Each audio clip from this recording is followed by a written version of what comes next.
I just did a quick search of a site that kind of uses the census database to see how many people had your name. That name being Devin Moss. If you were to look around the neck of an American serviceman or woman, you'd find dangling there a set of dog tags. The purpose, besides looking cool while playing volleyball, is to identify the dead body of the owner.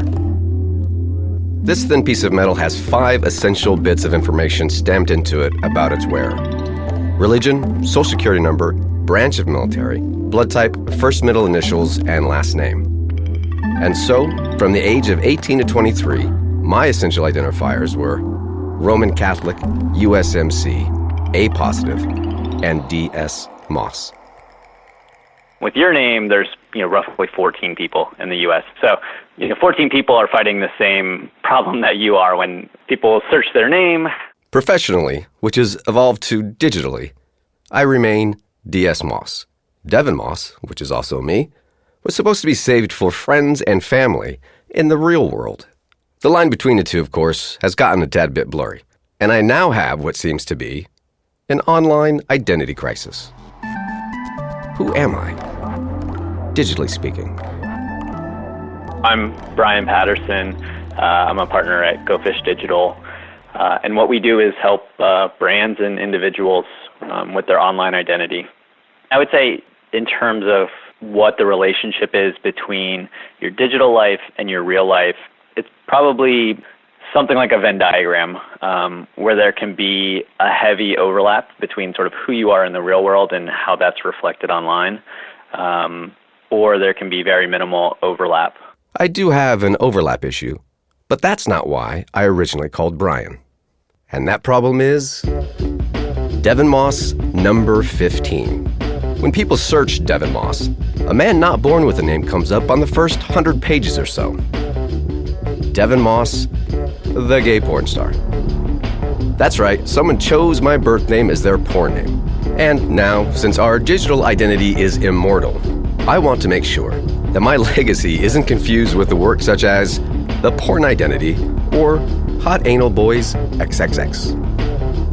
As Brian discussed with me the strategies to secure my digital legacy, it became clear that despite the size of your overlap, digital is so integral to how we live, it must be managed for when we die.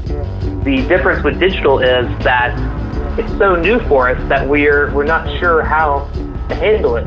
That's Evan Carroll, co-author of Your Digital Afterlife, as well as a co-founder of the website The Digital Beyond.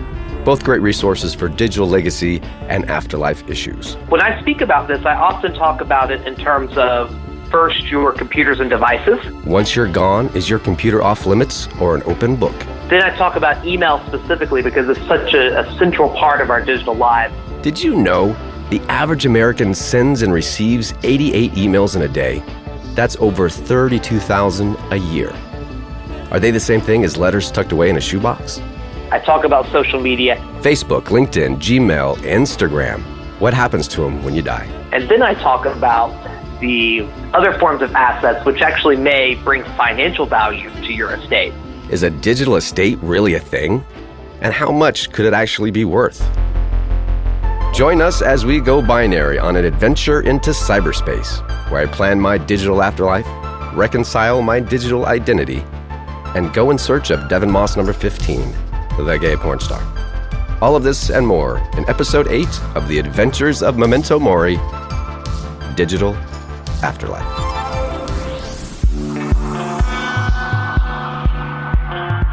From the Maida Creative Company, this is the Adventures of Memento Mori, a seeker's guide for learning to live by remembering to die. The podcast that explores mortality. Here's your host, DS Moss.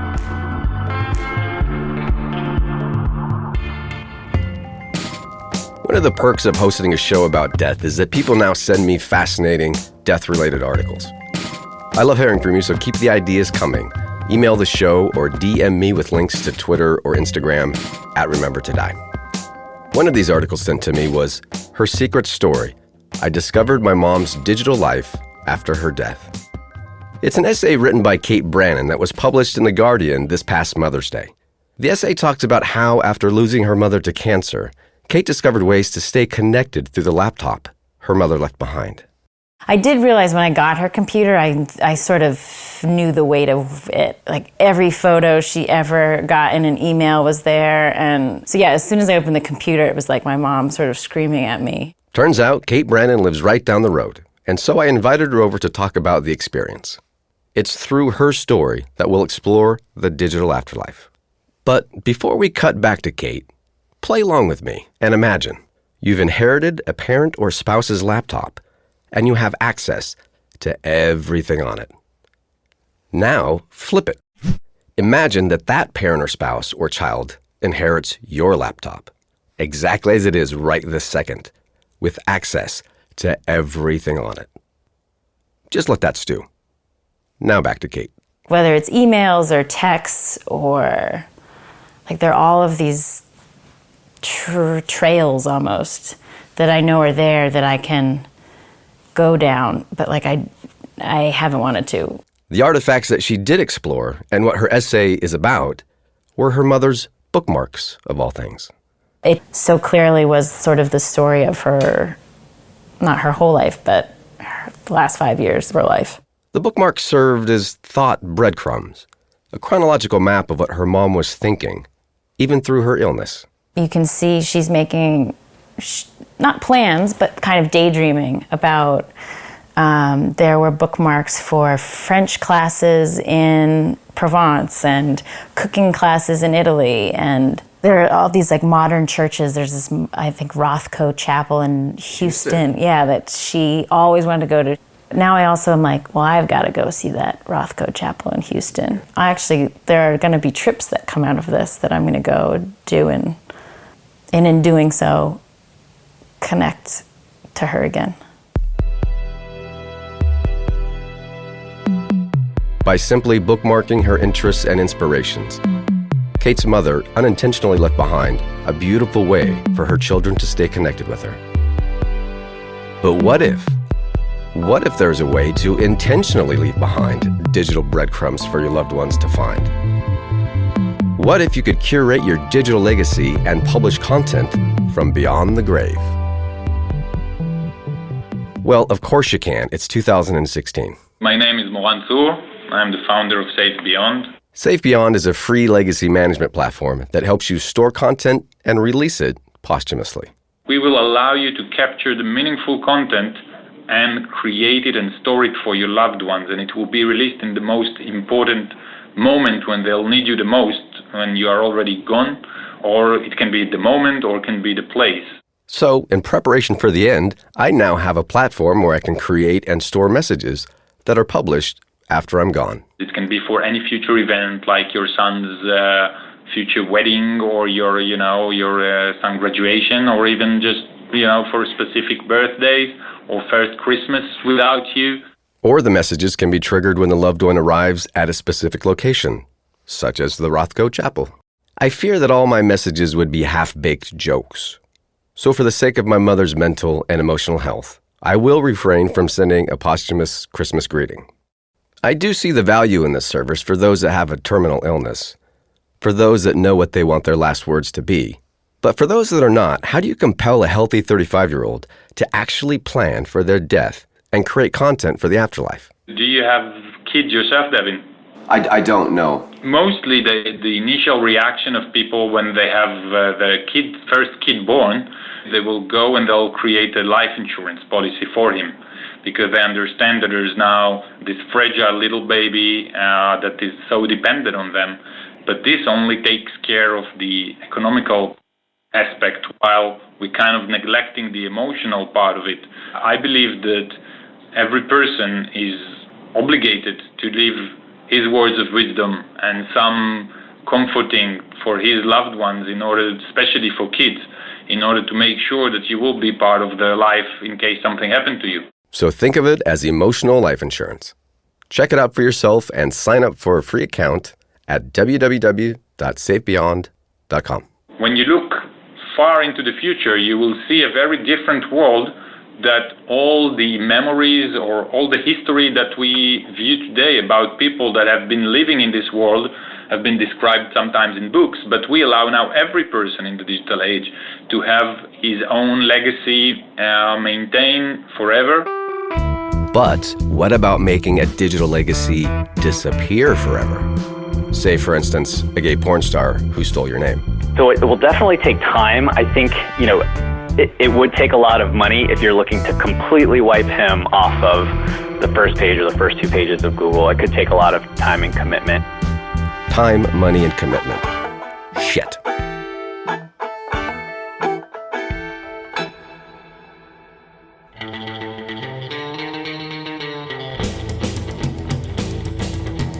Hello, fellow provocateurs who believe death is a topic worth talking about. We need your help spreading the word. Be the slightly odd yet endlessly fascinating conversationalist at your next party and tell your friends about the Adventures of Memento Mori. Want to stay in the loop?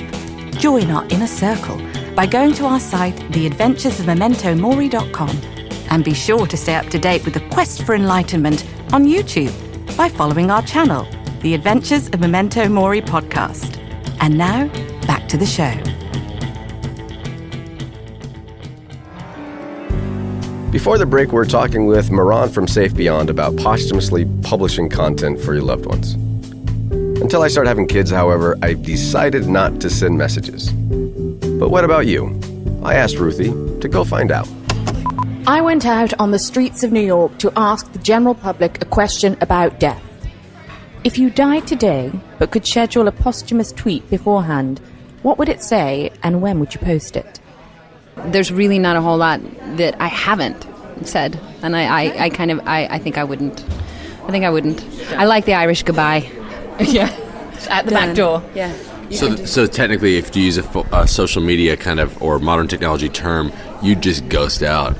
Oh! If I had to posthumously tweet myself after my death, I think I'd schedule it for 2 days after my family announced my death, and I'd be like, yo, where Jesus at? Hashtag Google Maps, hashtag navigation, hashtag Mel Gibson. If you're reading this, please don't like it, because I'm dead, and I might take that the wrong way. Thank you, Ruthie. And speaking of Twitter, let's talk about what happens to a person's social media after they pass. For social media, my mom still has a Twitter account, a Facebook account, an Instagram account. They're all just sitting there. Kate brings up a point that is the most common and often the most awkward part of your digital afterlife. What happens to your social media? A friend and colleague of mine passed a few years ago, and he'll still pop up on LinkedIn. Granted, LinkedIn is creepy to begin with, but being reminded of him in that context is just terribly unsettling to me.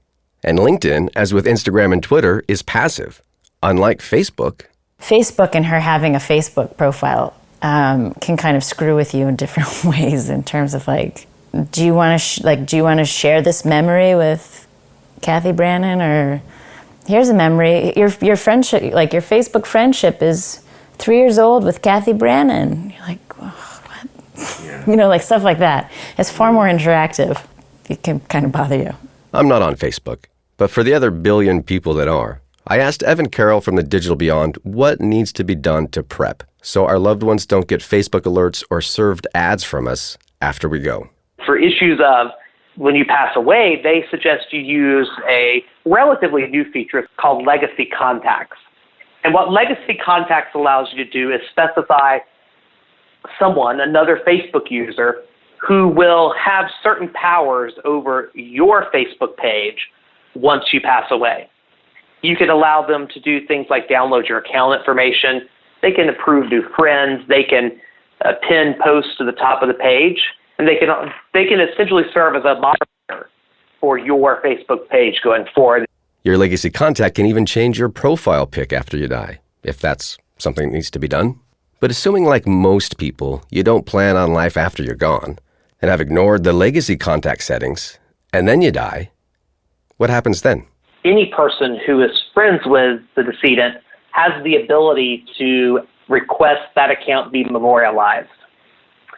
And once an account is memorialized, Facebook will go through and verify that the request is legitimate. After its approval, they will disable the account such that that username can no longer log in. they will convert the page into a memorial where existing friends continue to comment and can continue to interact on that page. And once memorialized, the account will no longer spam ads or anniversary alerts, preventing those unwelcome reminders that the person has passed. In some cases, Facebook will honor a next of kin's request to delete the account, but this isn't always a guarantee.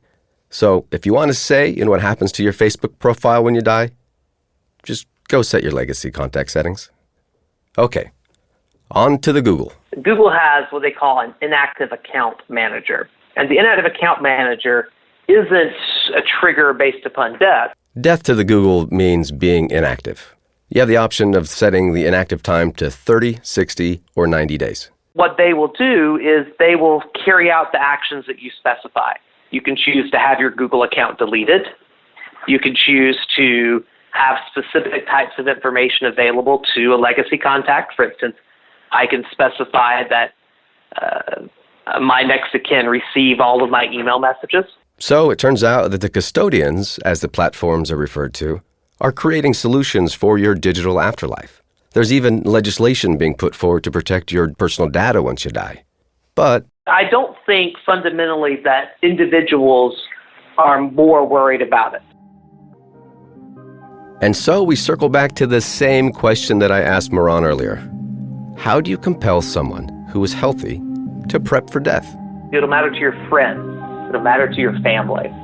And I encourage folks to not think about what they want, but rather think about what that effect may be on their families. There was a study done where they found out that people value their digital estate at around $55,000. Now that's compelling. So when you start assigning value to it, then it becomes more real to some people. We're back with Gene Newman from everplans.com, who in episode 1 helped me administratively plan my death. When it comes to managing my digital estate, I want to make sure I'm not leaving anything out. So let's go through this one more time. The steps are first organizing all the stuff you have. Done. Then he says to inventory your digital assets and add value to them. Put money on it, and all of a sudden it becomes like a real thing that you wouldn't just want to throw away. This was sort of done, but I had left out all of the domains and websites I own, which amounts to about 20. But unless www.seriouslybaked.com goes for $54,000, my digital estate is valued well below average. If you discover, however, that you have valuable digital intellectual property, domain names, or other digital assets, list those in your will. I think the next step is saying what you want done with these accounts and recognizing what matters and what doesn't. Done. This is everything from social media to bank accounts to email. In a way, an industry, password managers, have helped forward this cause almost by accident from a legacy standpoint. Like the purpose is create safe passwords, have them all in one place. I've since started using a password manager for everything and have the master password written on an index card that is locked away in my safe. And I've given access to my digital executor. A digital executor is as valuable as a regular executor because you need someone to sort through this and make sure that it's accounted for in some way. Gene also refers to this person as your digital cleaner. A person that can go in and take care of all the browser history and all the questionable stuff on a computer. You know, it could be as simple as find my 3 computers and throw them in the river because they should be seen by no person. I don't want any of this stuff getting out. Essentially, the digital executor is like your own digital version of the wolf. You sending the wolf? Shit, Negro, that's all you had to say. So that's it. Managing your digital estate is simply setting legacy account info for your social media, consolidating your digital artifacts, understanding your digital worth, protecting it, and giving your digital executor access. Easy breezy. But what happens if you haven't arranged for the wolf to throw your laptop into the river and it's just sitting there on your desk?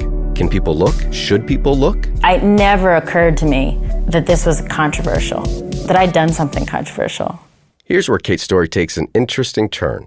After she published the essay online, there was a surprising number of negative comments. Yeah, so there was probably was 50-50 of people being like, oh, well, this really was moving, to people being like, this is so creepy. Like, how dare she? invade her mother's privacy. What if you found something in her search history that changes your perception of your mother? Perhaps she forgot, or maybe she didn't know how to erase her history. Maybe it never even crossed her mind. Inaction is not evidence of permission. The dead still have rights, and you violated hers. Legally speaking, out of all of our defined rights to privacy, only one of them persists after death. That is the right of publicity. It means that after you die, that no one can use your name or image to promote their product or quote you. Others, like slander or the notion that your private affairs shouldn't be made public, actually disappears legally when you die. Well, there's this whole debate. If my kids went into my computer, they wouldn't like what they would find, and I wouldn't want that to change their memory of me. And then people being like, well, you don't bookmark porn sites. And someone would be like, yeah, I do. People don't bookmark porn sites. Who does that, seriously? I don't know. You know, it was kind of like she didn't know what she would find on her mom's computer, so you shouldn't even go looking. You know, she should have wiped that drive clean immediately. She shouldn't have access to her photos. That's her private life. If you pause and think about the way things have been done for thousands of years, someone had to go through all of our physical things when we pass away. Every piece of paper we have, every book we had on the shelf, every piece of furniture in our homes, because that had to be cleared away to make room for the next human that needs to occupy that space on Earth. In the digital world, it does not have to be discarded. It can be kept, and it can be kept intact. Outside of just the massive amounts of artifacts we all create now, is a laptop really all that different than a box in the closet? Or has the freedom to exercise any and all curiosities that the internet provides changed that? Well, a lot of times it could be someone who just has weird or strange proclivities that if their kids found out about it, they might be like, oh, that's what Dad's into. Thank you, Gene, for the reminder. Dad, please take this opportunity to clean any questionable proclivities off your computer. I think that personal privacy, it could be shady, it could be weird, it could be odd, but it's also how it's construed by some people that find it. And if someone does say, look, yes, I was really good and I gave to charity and did that, but I also had some weird twists and kinks that I did. It's the fact that people show up for Thanksgiving and they're like, hey, did you hear what we found on that computer? That sounds like the best Thanksgiving conversation I could possibly imagine. If I can add to that, what happens if your mother, in this case, was of historical significance? It's through the personal communication of noteworthy or otherwise famous people that we understand history in the present day. That's a great point. Without the diary of Alexander Hamilton, we would have never discovered his talent as a songwriter. Now, are my emails historically significant? Hardly.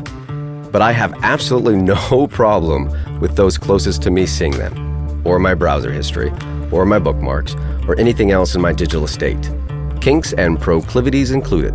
My mantra is, chances are whatever you want to remain hidden will become accessible, and whatever you want to remain accessible may become hidden in some way. So if you want to have a say, it's your opportunity to plan ahead and make sure you have that say.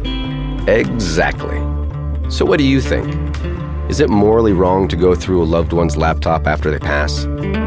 If you died right now, would you be cool with their children or parents seeing what's on it? I'm curious to hear what you think. So please go to remembertodie.com/episode 8 and add your opinion. Back with more Digital Legacy after this.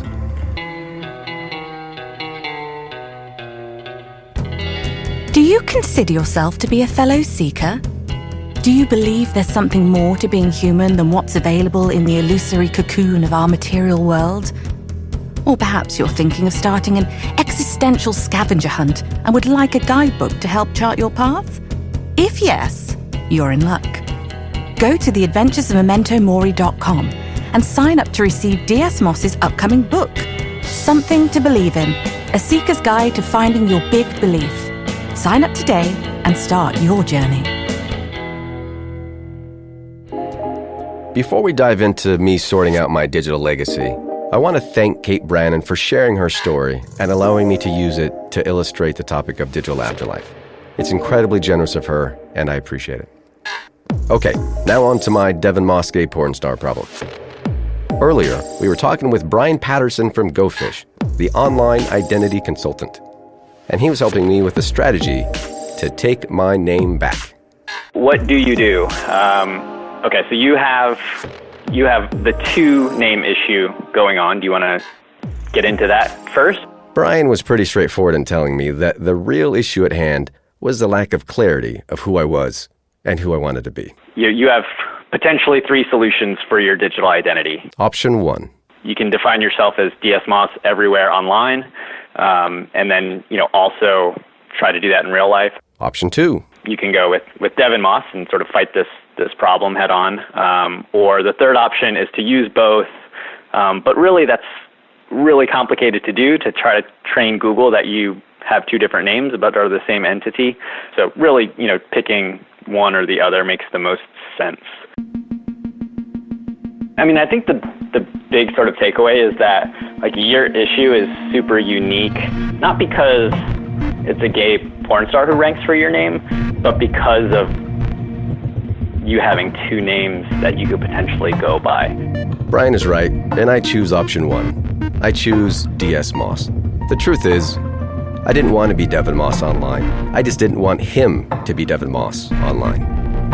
What if I'm applying for a job, or an old high school friend Googles Devin Moss and sees this? He besmirched my name. But in the age of personal branding and life curation, this is a good lesson to not take yourself too seriously. And as far as my digital legacy is concerned, I actually don't care. However, I really want to know why this dude chose my name as his porn name.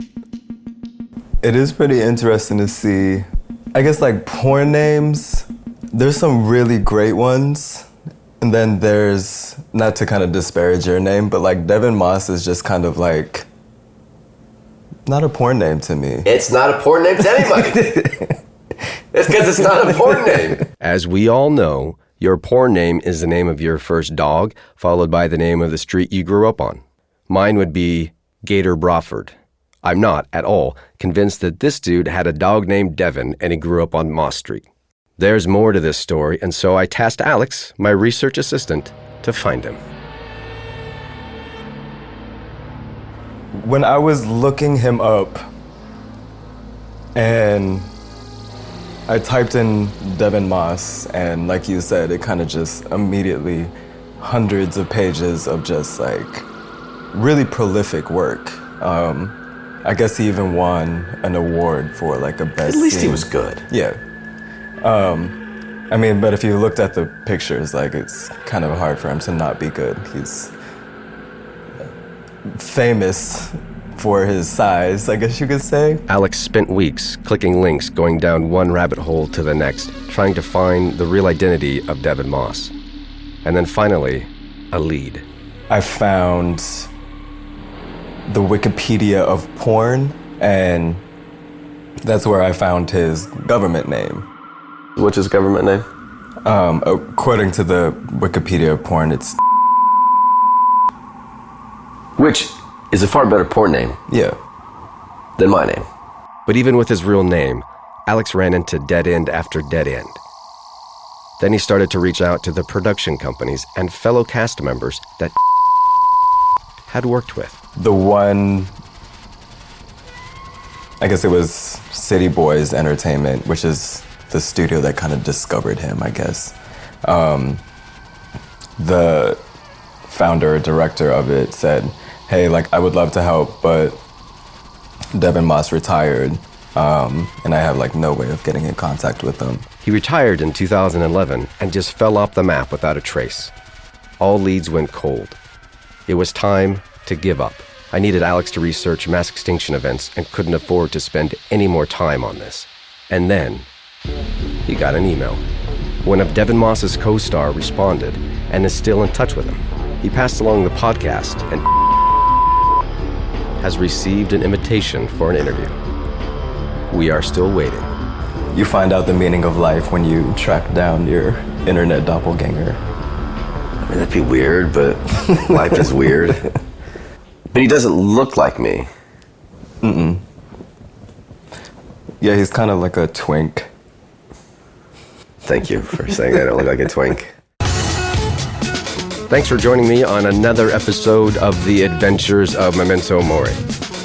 How big is that Venn diagram overlap between our real lives and our digital lives? Big enough to manage it for when we die.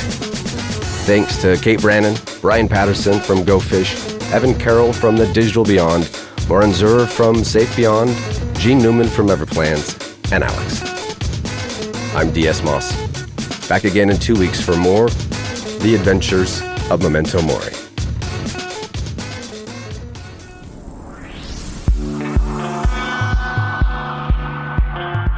The episode was produced by Josh Heilbrenner, DS Moss, and Hannah Beale. Theme music composed by Mikey Ballou. This has been a production of the Maida Creative Company. Until next time, keep seeking.